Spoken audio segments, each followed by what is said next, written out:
If you just stick to what users really need, not technology for technology's sake. I saw this tweet, I can't remember who did it, but she said, I don't want AI to create art so that I have time to do my laundry. I want AI to do my laundry so that I have time to make art. Good luck with that. Great thought. Hi, everyone. Welcome to Leadership Next, the podcast about the people and trends that are shaping the future of business. I'm Diane Brady. And I'm Kristen Stoller.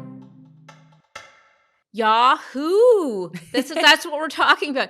I say Yahoo because I'm Canadian. It's your accent, and I love how you say it, but I, as a 90s kid, say Yahoo. Yeah, and I say pasta. So it's Yahoo, and it's Jim Lanzone. Yep. And he is the new CEO of a brand that is kind of hard to figure out. Tech, search, it's media. It has been a cautionary tale. Is it a turnaround tale? What do you think? I just want to bring us back for a second to the golden age of Yahoo. Founded in 1994. Think back, Diane, what were you doing then? And did you have a Yahoo email address, or what was your email provider? I had just graduated. I was living in Asia. I remember my first email had many numbers in it. So I don't think it was Yahoo. And look, I remember my first real encounter was when I came to the States, and I remember the arguments over whether we had to put the exclamation point because they had an exclamation point in their name, and it used to honestly annoy me that it felt a bit sort of hubristic, but yet it was the big beast in town. For me, all the cool kids at school had Yahoo and AOL. I was stuck with CompuServe because I think my dad got it for free. Yeah, I hated it. But okay, so now we've moved past, and although I don't want to say move past because they still have people with Yahoo email addresses. It's still the number 2 email, I would assume, after Google or Gmail. Number 2, it has 3 billion hits a month, which makes you wonder about that intersection of influence. Do eyeballs and influence still mean the same thing? And look, he's an interesting guy. He's an entrepreneur. Yeah. He was at Tinder. He's basically been a turnaround artist. Yeah. He's been there 4 years. And so what do you think? How much is Yahoo on your radar screen these days? It's really not but I will say that I have 2 friends who work at Yahoo Finance and Yahoo News, and they love it and tell me they do really good work over there. Other than the journalism part of it, and I use it for, I use Yahoo Finance to check stocks. I use it for stuff like that. I don't use it for search. I don't use it for anything else. And it was kind of a brand that I had thought, had its heyday back in the early 2000s. And they had so many missed opportunities. They lost the chance to buy Facebook. They missed out on a bunch of other deals. And I just thought they were kind of stagnant. But it lives to see a new day. And it's back. I'm very fond of the media properties. Top-notch journalists that they hire, I have to say. 100%. And look, I look forward to hearing what his vision is.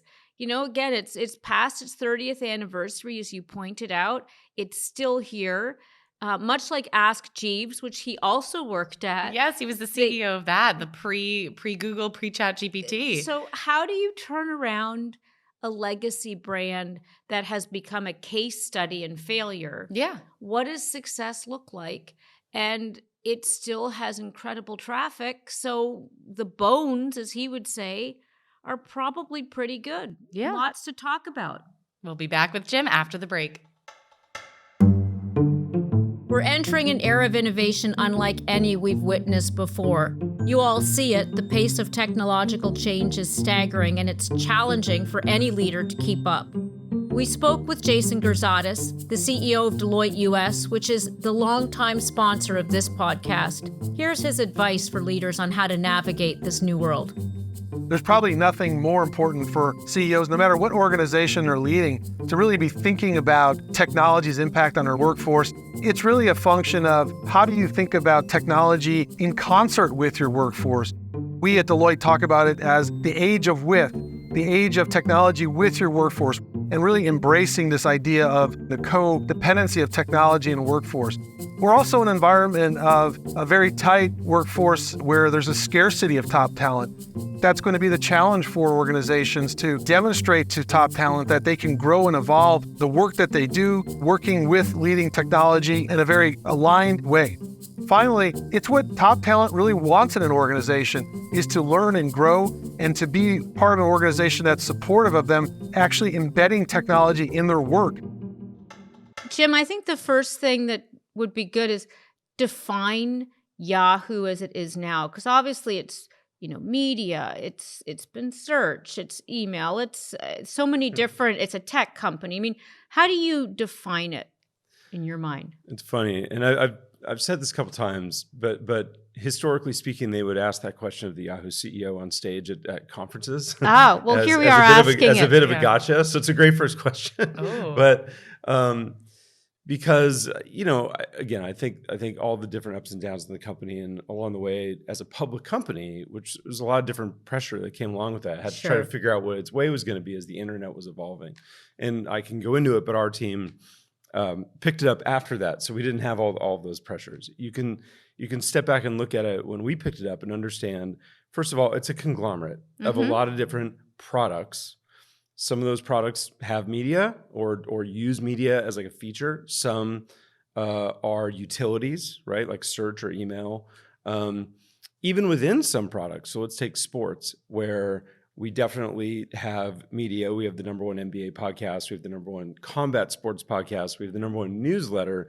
But the spine of the book for sports is fantasy sports, where we're the OGs, sports scores and things like that.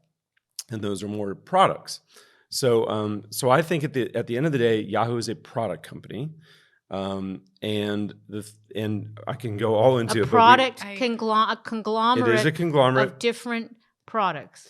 But that is common these days. If you think about Meta, right? You have Facebook, you have Instagram, you have WhatsApp, you have Oculus, now you have AI, even Google with anything from Android to Waze to Android to YouTube, like Amazon, obviously, same thing. All of the major internet companies, and Yahoo, after all this time, is still a top 5 internet company in the US and globally. We get there as a combination of brands. But Yahoo and my team, we had to figure this out when we got here, after all this time, and we just had our 30th anniversary this year, And you're approaching your 4th, just so everybody yeah. knows. I started end of September of 2021, right after Apollo bought the company.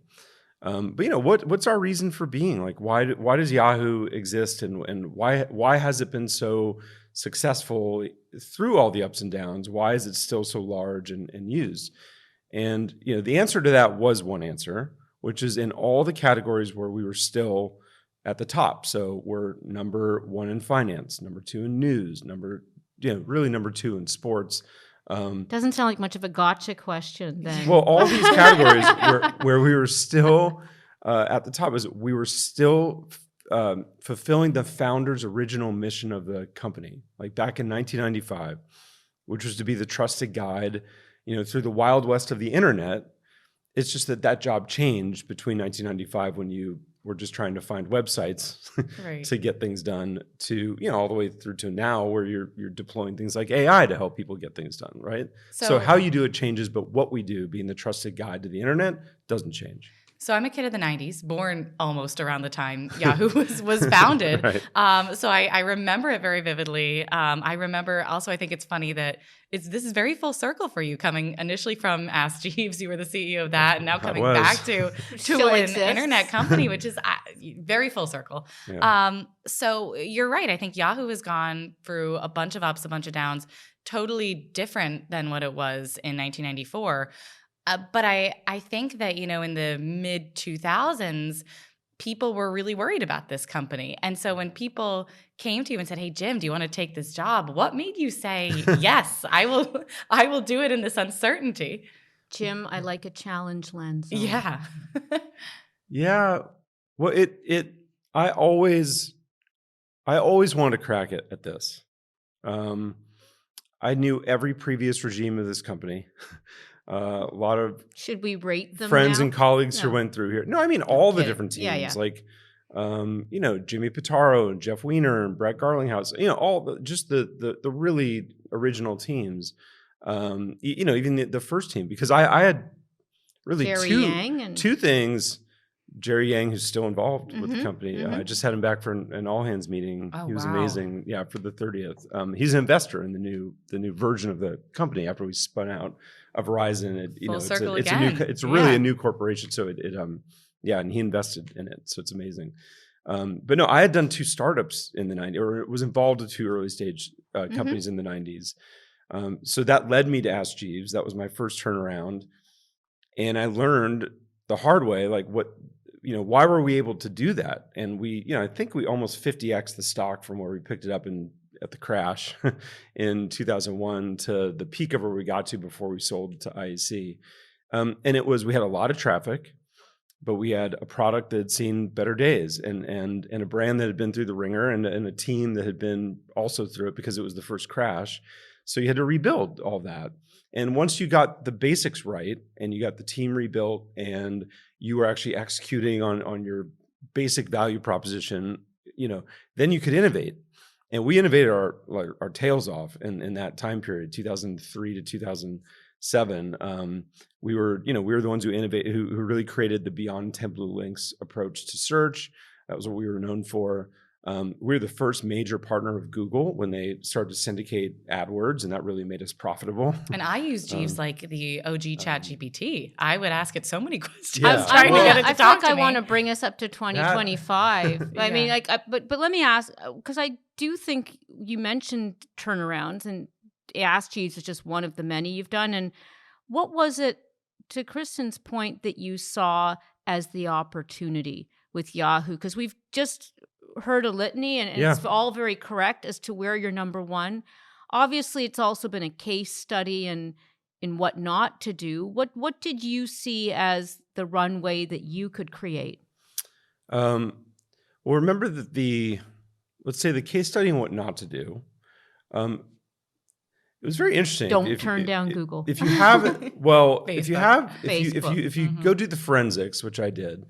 If you are in the late 1990s, early 2000s, search doesn't have a business model yet, and you are the trusted guide to the internet, and there's been a market crash and everything, outsourcing search to Google, and before that they did to Inktomi, for the best price possible, which included a link to Google with their logo on the page, that when you got there was only a search box, which is how 91% of internet sessions started at the time. That was like a good deal. Just so happens that, it really seeded search to Google. And I think the company spent a lot of time trying to figure out what it should be. And it went into media, and it tried to look at social, and it took another crack at search. And I mean, all kinds of things as a public company. It then eventually sold to Verizon in the mid 2010s. And so when we, got it was after all that. So we had the luxury of having, not being public and not, but those basic ingredients were there, which was huge audience, huge and very important categories. And so both Apollo, who bought the company and then brought me in as CEO, and me, we I talked to them before they bought the company. Our thesis was if you could get that asset at the right price, and it was around $5 billion. And if you look around, everybody in the top 10 Comscore internet companies, they're all $1 trillion companies. Yeah. You could work with that, and so I could go through it, but we set about the turnaround process using those raw ingredients, and that's where we are today. What was the hardest decision you had to make when you took over? Was it cutting, restructuring, betting on a new product? What was really difficult for you? Well, you knew all that coming in. You knew that there was going to have to be some turnover on the team. You also, and this has been true, every time I come into a new company, you also find a lot of talent and can redeploy them in new ways. So step one is always rebuilding the team, getting great people involved. As a CEO, especially if something is big, you can't do everything, and so that always is step one. And so from there. There are certain products that like search or email, that are huge and things you need to invest in to get back on track. And then ones where In the case of email, it hadn't really been upgraded, and I mean, literally over a decade at those levels. And so when you start putting those things in place, you can start to get early returns. The hardest decision was probably how early on we had to essentially renovate our ad tech group, which was something that both AOL and Yahoo had spent many years acquiring a lot of 30 plus companies. What do you mean renovate? Well, how does one renovate an ad tech group? We had to make some really hard size. decisions about what we were going to invest in and what we really didn't have a right to, where we didn't have a right to win. And so we were doing a lot of things, a lot of different businesses. We had a native advertising business. We had a supply side platform. We shut those down. In some cases, we outsourced those to others. And then we decided, well, where we can win is our DSP, our demand side platform. And we're going to invest. So we're going to invest there. So that decision, my second year there, or actually made the decision before my first anniversary, required having a lot of people leave the company and doing deals to outsource things that we had been building for years. But that decision saved hundreds of millions of dollars a year on the cost side, but really strategically let us refocus on something that could really be a big asset creation opportunity, which is our DSP, where we are now the world's largest private DSP, competing with Trade Desk, Google's version of that, Amazon's version of that. I think we're still early days now in innovating in that space. Well, I want to talk about what's ahead, but one of the things I like about your career, Jim, is the eclectic nature of it. And I know I've had an eclectic career myself. One of the benefits is you get to work with all kinds of cool people. And I think of your career, you've got Les Moonves, you've got Barry Diller, you mentioned Jerry Yang. I mean, there's so many different people. I'm curious who stands out for you as either a mentor or just somebody. I mean, these are personalities. I've met them myself. And how has that influenced you? And when you look back, who do you think of fondly, or maybe not so fondly? I mean, we're open to both here. Give us all the dirt, Jim. When you've been around doing this long, and again, I've done consumer internet now for basically 28 years and have had those different times. I can bore you with how many of those are influential on me. No, go ahead. I want to hear. Because they really all are. Name drop. Feel free. Including, when I left Barry and IEC, I did a startup from scratch. And Bill Gurley, who wrote for Fortune for many years, and Jeff Yang were my two main investors. And the idea for that came from another big mentor of mine, Dave Goldberg, who passed away I knew many Dave. years ago, who was a very close friend, but also Survey a huge Monkey. mentor. We came up, he did SurveyMonkey when I went to do Clicker, but the whiteboard was in his EIR office at Benchmark of doing the future of video search. And then Blake Kerkorian, another very close friend who passed away a year later, who was the founder of Slingbox, was also on the board of that startup and was a huge friend, but also a huge mentor, of mine. You learn different things from all of them along the way. And obviously with Barry, I remember we were in the back of a car, and I've always been fascinated by media, but also by like the history of things. And so I would always pepper him, like, how did you greenlight Airplane? And I get the story about he and Michael Eisner had offices next to each other, and he heard laughs coming out, and they both had been reading the script, and he says, but before that was the Kentucky Fried Movie. And I mean, you just hear this history of how they do these things.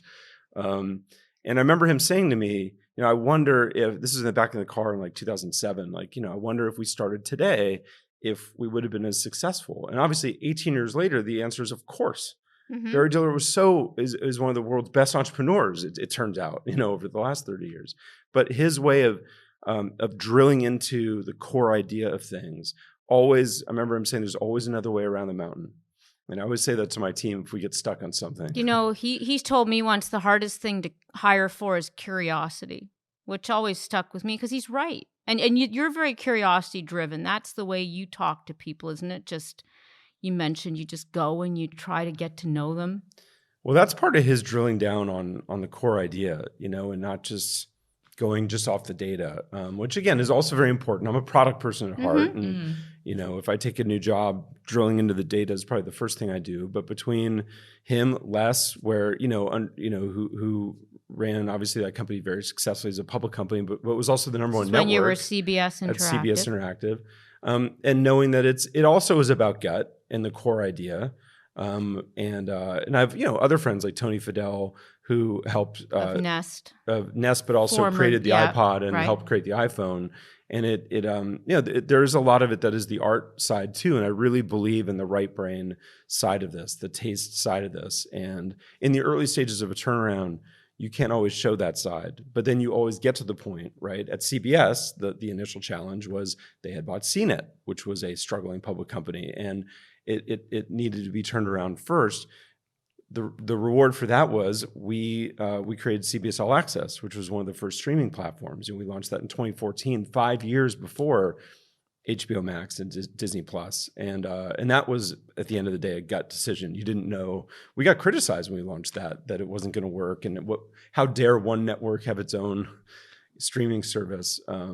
So yeah, I've learned that both of those are very important. For us, I feel like, or at least for me, and maybe you, Diane, when I think Yahoo, I immediately think media, and I think it's just we're journalists. We have all these not these email. friends there. My sister still has her Yahoo email account. As I told you earlier, I was a CompuServe girl and then AOL. So sorry, Jim. Still have all those URLs. Yeah, exactly. But I'm wondering about from a non-journalist perspective, how do you kind of view the media industry at Yahoo? And just in general, how are you looking at what's next for your journalists? Yeah. Well, part of what we figured out when we got here was again, you do the forensics on the company, what makes it successful. The history of why Yahoo even got into media at all was not by being investigative journalists or on the enterprising side of news, but by being the first and best aggregator of news and being a partner to people like Fortune by sending them traffic, sharing the revenue. It's funny to see AI companies now trying to ink those deals. We have thousands of those deals that go back 20 plus years with companies. We still operate that way today. If you go to our page, we are sending traffic to Business Insider who would have those stories and help them be successful. We then accentuate that with our own journalists who are providing context to that. So in whether it's sports or Brian and Julie and team in finance, that really is where Yahoo is strong in how we do journalism. And as over the last 3 years, as we figure out what's our role in that ecosystem, I think our role is to be the trusted guide, to be purple, to be neutral, and to help our users wherever they may fall on any spectrum. Get to the content that they're looking for and be partners with people. Asset light. It sounds like an asset light strategy. If I look at the humans as assets, does that position you well for the next generation of where we go with media? Well, we do. Look, we also have a lot of humans. If you come up to our studio, we know several. Yeah, I know two of them. Uptown, we have an amazing studio, and by the end of this year, we'll be doing 50 hours a week of original programming just in sports. Mm-hmm. So we also are doing, are producing media. But again, I would say in service of helping our users accomplish their goals. And that is a little bit different, right? Because in finance, they're trying to make money or save money. In sports, they're trying to beat the snot out of their friends in fantasy, or they're trying to be a smarter fan about, their team that they're following. It always is in service of something. That our users are trying to get done. And so I would just say our role in the ecosystem of media I think it's very important because we have a huge amount of traffic and we send a huge amount of traffic, and we're very thoughtful about how we do that and what that product needs to look like and how we partner to keep a very healthy media ecosystem. We're big believers in that. If we violate trust with our users, and I would say over time, that is something that, probably as the different variations of Yahoo and different owners of Yahoo, it probably wavered a bit, but we knew that is the first thing. We have to be the trusted source for people, and that means we also have to have trusted partners. We can't be sending people to clickbait or to attention vampires who are just trying to get you in. We got to send them to the highest quality content. Yeah, it seems like you have competitors kind of in a bunch of different spaces. You have like Google, dare I say, you have other media competitors like and Fortune. AI. I keep waiting and for AI. the deep fake news call and the Oh, deep yeah. fake Right. sites. Yeah, I think, that's- AI and Misinformation, ChatGPT. disinformation. It's Yeah, all, what they're it's going to do to crazy. search is wild. Who do you view as like your biggest competitors, and how are you fighting back? Well, Eric, when we did the original Google deal in 2002, Eric Schmidt, people said, "How could you do that?" I mean, we were the 4th ranked search engine. We were we survived everybody else. We beat Lycos. So people were questioning it back then. Oh yeah, Yeah. They were like, how could you do that? And Eric had the term co-opetition, and as he would. Yeah. and we were public and they weren't, so we were almost their tracking stock for the first Wow. couple of years. And so yeah, I mean, we helped each other on that front, and maybe we competed for users, but from our standpoint, we always had to have a unique reason for being relative to them. That's true of anything that I've ever run. CBS products, Yahoo products. I mean, they all have to be unique. So that's how I think about it. If you talk to my team, though, you would hear every single one of our team say the same thing, which is we really don't get distracted by competition. You have to keep tabs, obviously, on the way the ecosystem is changing. When I took this job in September 21, it was still 14 months before ChatGPT launched. Mm-hmm. That changed the world. That created opportunities and threats for us. I think they're more market-driven then, instead of individual companies and products necessarily. And we think about taking over Yahoo. We have so much to do that I really think we're competing against ourselves more than we are anybody else, at least for now. Like we've just so many things that if we get those right, that we will keep growing. We are growing at a really healthy clip again now. And so that's really what I focus on. Well, so let's talk about that a little bit. And I want to unpack your background a bit more too. But where you said it's early days, what are you focused on right now? I mean, in terms of your priorities, the pain points, I mean, what should we be expecting in terms of what's around the corner? Because you're private, you can tell us. Yeah. No reg FD. That's been we're great, good. by the way. I've done it. I still think of myself as an entrepreneur at core and a founder. Yeah. But I've then wound up in all these public companies and larger companies. It does feel good to be able to do this in private for a while. And Apollo, as the full owners of Yahoo, we have some other investors, but it really is an Apollo company. They've been great because we were one of the fastest returning deals in the history of Apollo, and that's enabled us to be all upside. And so they really have been letting us do this right and play a little bit of a longer game than you might get normally in private equity. And so I think about that product by product, and in terms of like what we do, from here. And I would say we are. The reason I think it's still early days is step one was just getting fixing the things that were wrong, and you'd be surprised like how little of this company, even on the very back end, had moved to the cloud. Really? I'm just saying something as basic Even as with Verizon as an owner, I'm surprised by you'd that. be surprised. And now I would say, is every pixel of that something that I want to put my name next to and say that is the best product that can be? No. I think there are 10 levels left to go here on what we can do. And I also always tell the team, we can't just be brats and skip. I always say skip levels of the video game. You got to earn it every level by every level to earn the right to innovate and progress and again, now with AI that's added a whole another set of things that we need to do.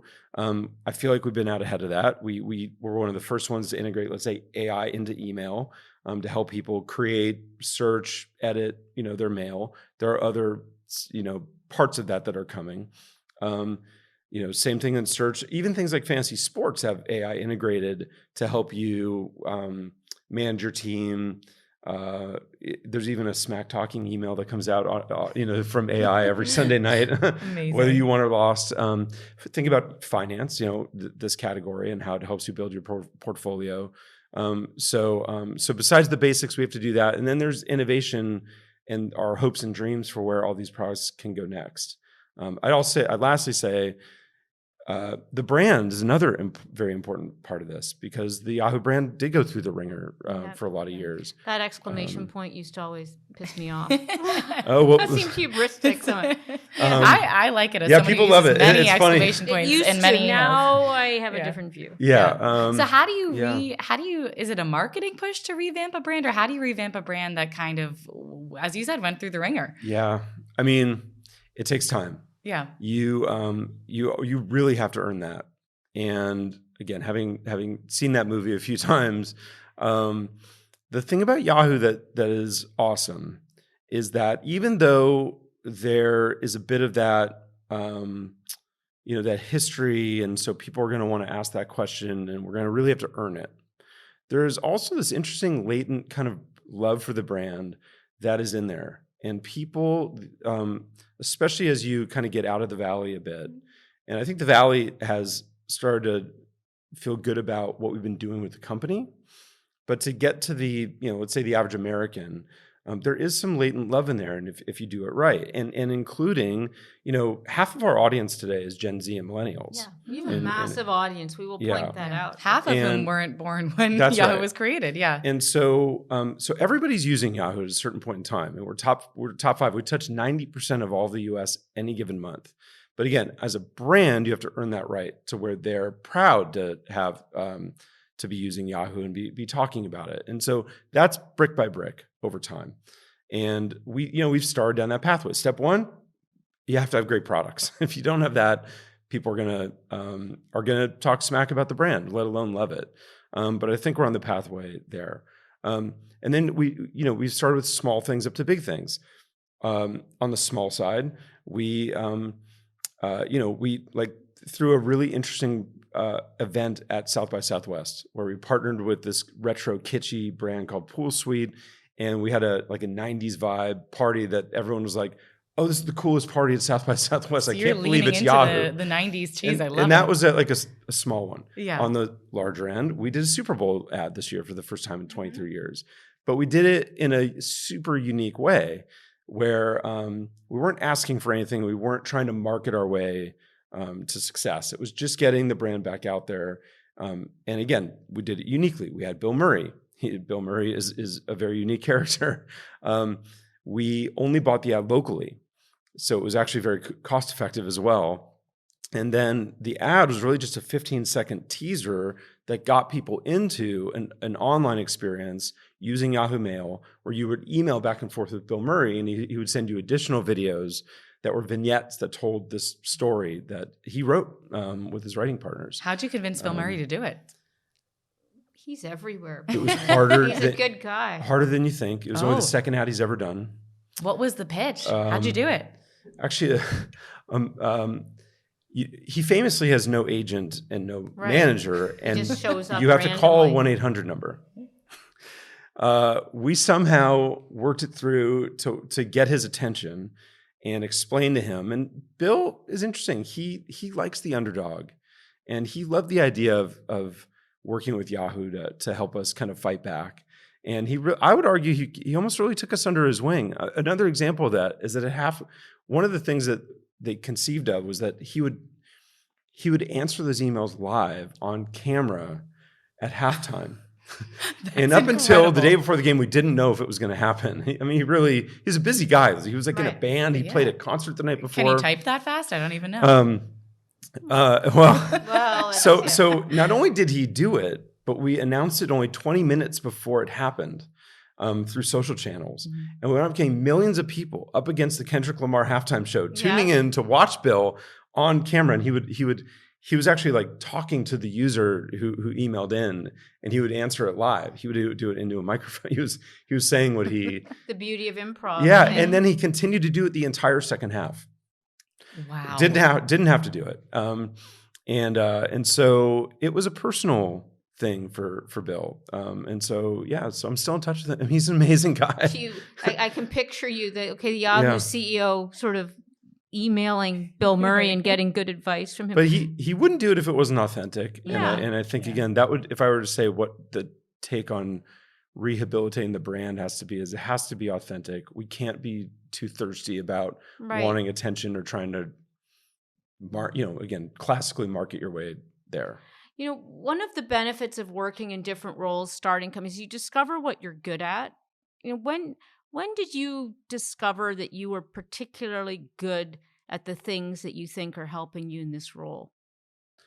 That's a great question. The whole way I started doing this was I went to law school. I hated it. I would have left, but I met my wife the first minute of law school, and we were living together 2 weeks. Stick around to court each other. Right? We were like living together 2 weeks later, and Wow. that was You moved 31 years fast. ago. We've been together that whole time.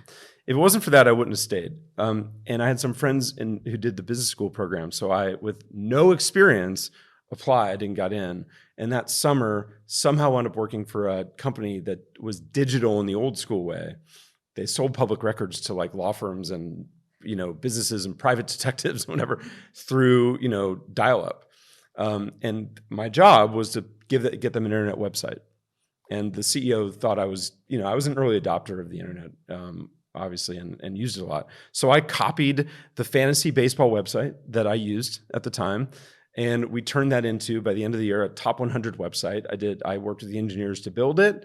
I did all the PR. I put the ads on the page. I did everything. And so that led to me joining a startup while I was still in school, and we raised money. And so I was always a product person. So I've always come at this. When I got to Ask, I was the head of product. Our turnaround was so successful that my boss, Steve Berkowitz, who was the CEO, got hired to run all of internet for Microsoft. Satya reported to him. Wow. And that's how I got promoted to CEO. So Oh my gosh. I only got, I never really applied for a job. I always have started companies that have been acquired. And in this case, I was part of Apollo's, research team essentially for whether you should do Yahoo. But I come at this as a product person, as a founder, not as big boss man, corporate, person. And I think the best internet companies are still, or technology companies are still run that way. Whether you are the founder or you're not, my job is to push, to be the, to determine whether something is good enough and to really drive that. Obviously to help set the strategy and the roadmap, but to be a source of momentum. And, that grind of doing a startup or doing a turnaround, that's all I've ever done. And so the way to do that is you push and with great people around you. And that's what we do. If you could go back in time and give advice to Yahoo's leadership, during the .com boom, what would you want to say to them as a CEO today? I mean this in a Yes. Well, here's the thing. Not everybody, if everyone can hear the whisper, it was by Facebook. Ghost whisper over here, yeah. First of all, everybody tried to buy Google.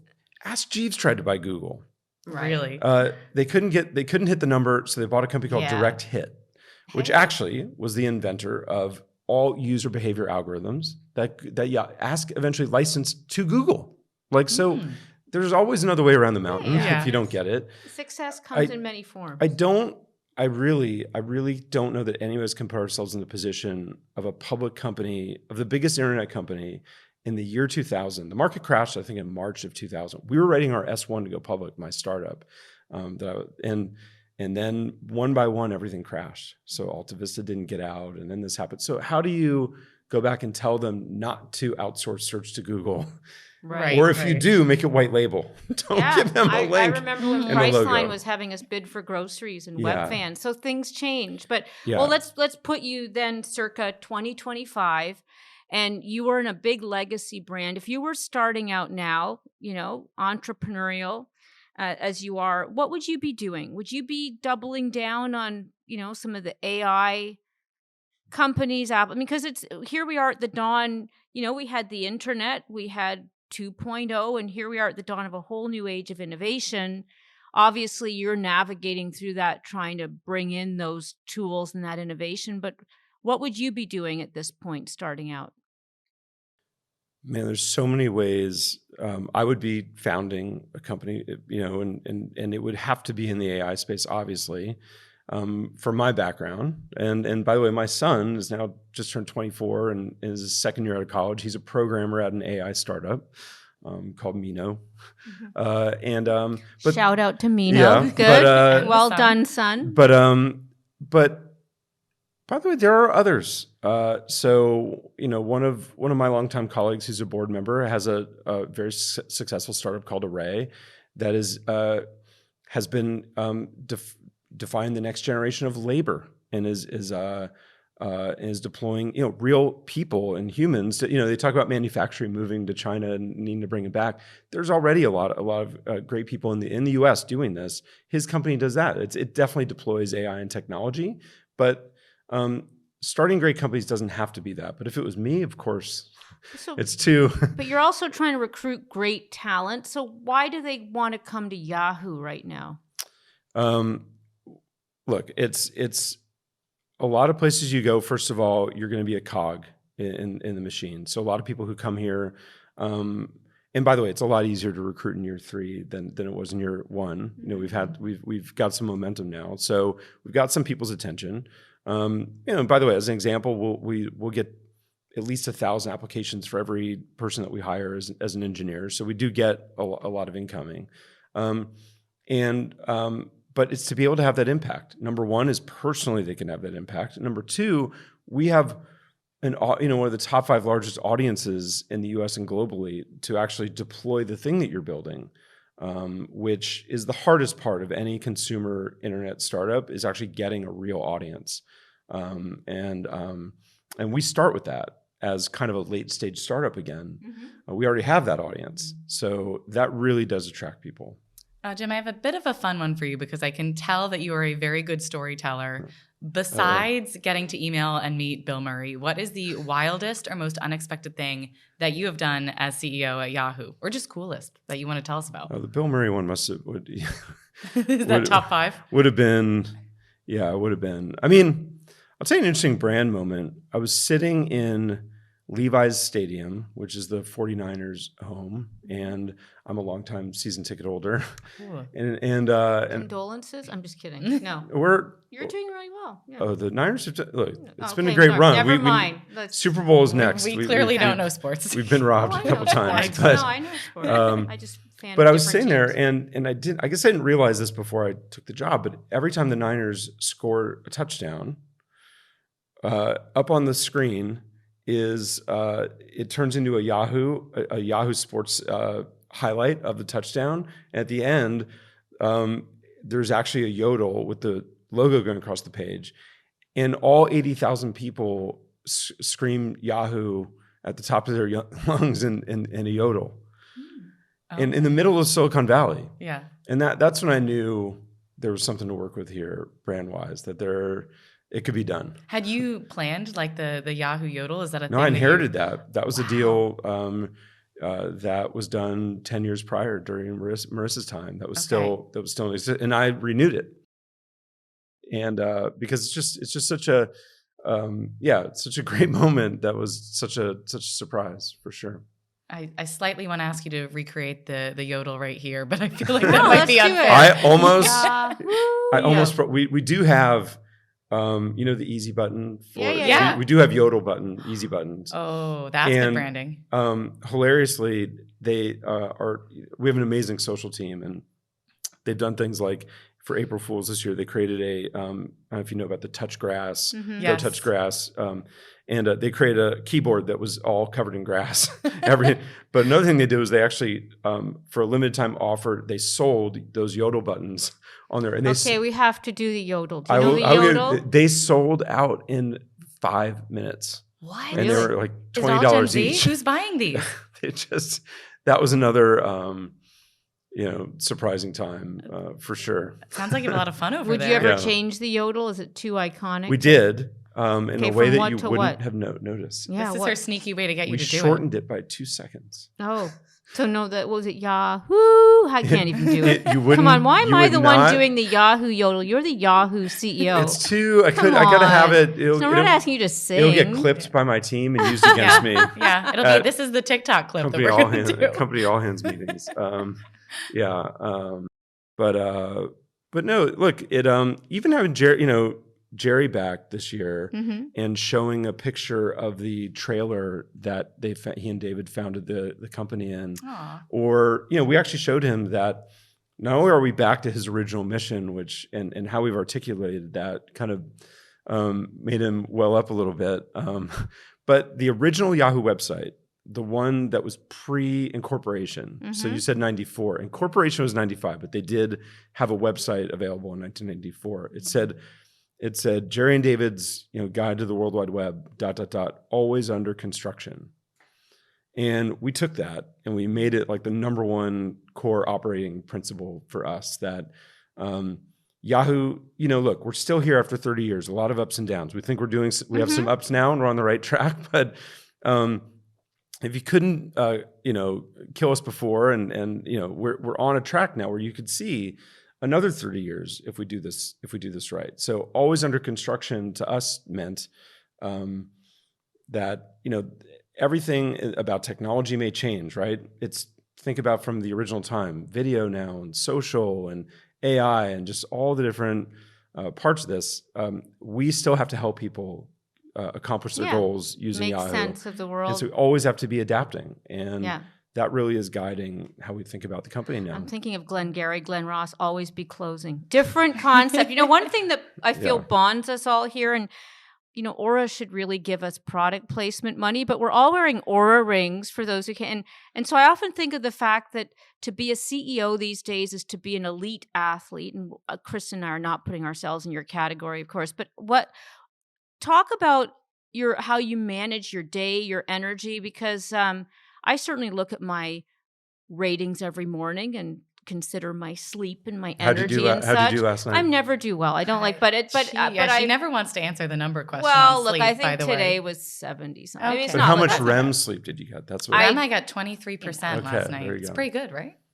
I operate on a different wavelength, perhaps. My wife and I also have 8 sleep, and it's amazing too, and it gives you a whole other score. But I do think about the fact that it feels like the attention to the physicality of the job and health, and it obviously there's many factors, but how do you manage that, and do you feel like you do it differently now? First of all, you've got tools and you're wearing this ring on your finger. And how was your sleep last night? I'd be remiss not to ask you. Took me a while to fall asleep, and then I crushed it. Oh, good. 20% REM, 25% REM? I think I had 2 solid hours of REM. That was like a lot. We'll analyze your by dreams the later. funny side story is that Tom Hale, the CEO of Aura, and I were entrepreneurs in residence at Red Point Ventures in 2008 when I left IAC. We were the only two, and we were in a bullpen together. Way back when. Wow. So is this you supporting your friend? And then he worked at SurveyMonkey. That's right. So if you've been around a long time, you know them all. Yeah. Yeah.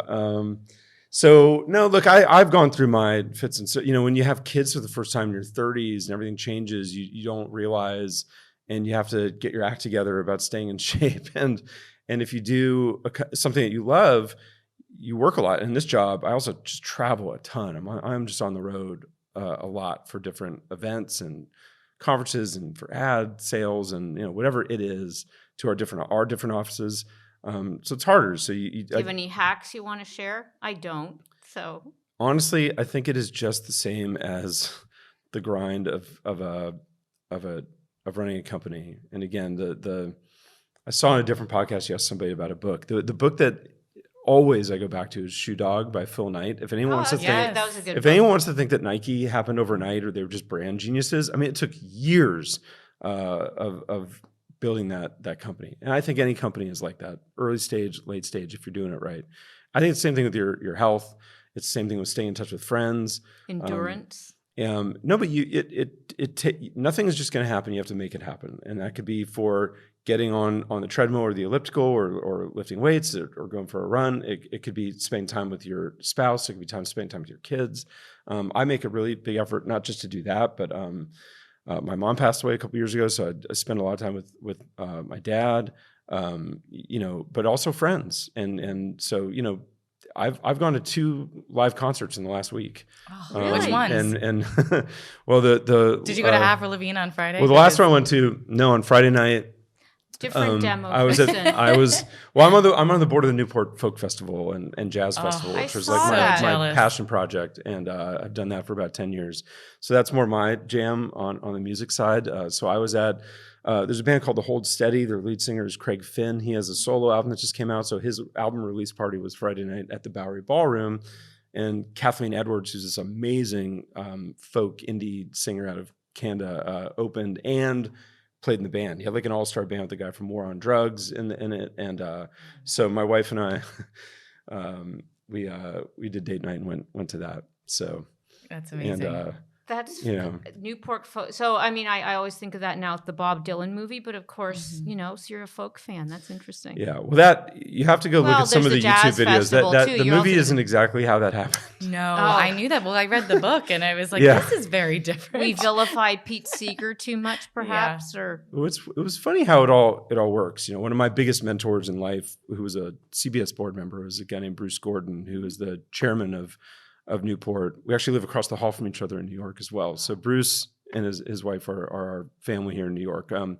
But I was also friends before he passed away with George Wein, who's the founder. He was the creator of the music festival. He got a Grammy for creating. So if you go to Coachella or anything, it was because of George launching Newport Jazz originally and then Newport Folk. But yeah, hearing the old stories, again, I love it. And hearing about Miles Davis and Nina Simone, or how he had to get Led Zeppelin to play acoustic to chill the crowd out, so like a riot wouldn't happen, or what happened for real with Bob Dylan. Yeah. Like you got all those. He just passed away a couple years ago at 96, but getting all the stories is always amazing. That we've taken this podcast completely off the rails. I know, I sense the joy. Where do you get the most joy out of your job? You get a lot of joy out of life, I sense. I definitely do, but I love. My kids are always worried about how much I work. And you I never love work it. a day again if you love what you do. I mean, it's the first. In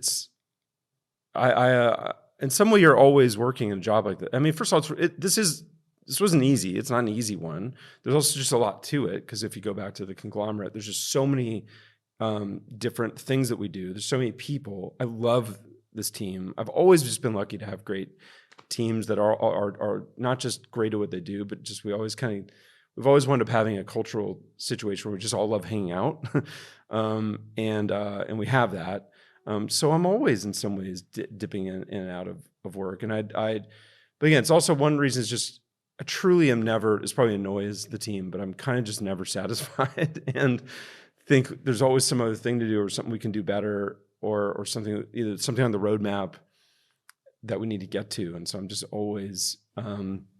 My brain's just always firing on those things. Jim, I'm going to ask you later outside of the studio about the Newport Folk Festival lineup, because I'm really excited about it this year. Yeah. But before we go, is there anything that we haven't asked you that you wanted to share with us or tell us about?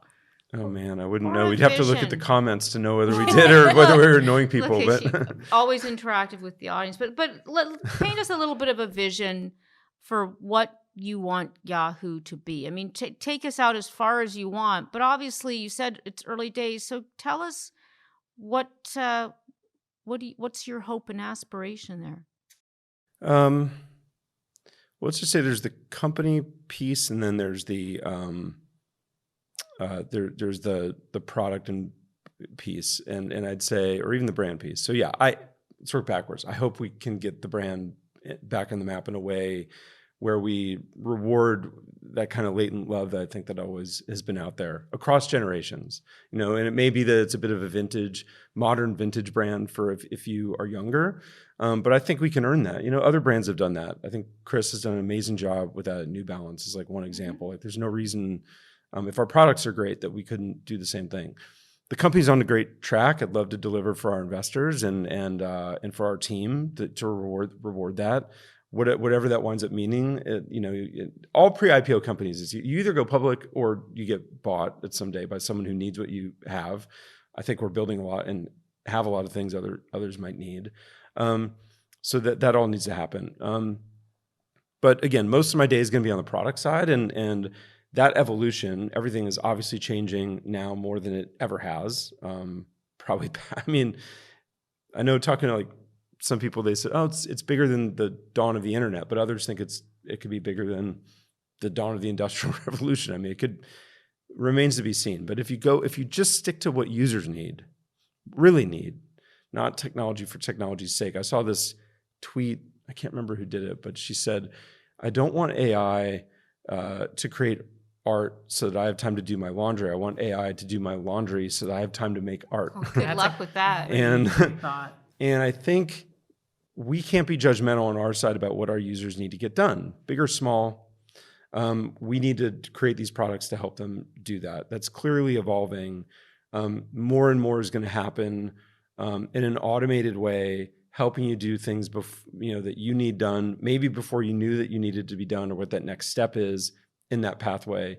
In categories we operate in now, and I would say if we do this right, we will earn the right to do it in other categories as well.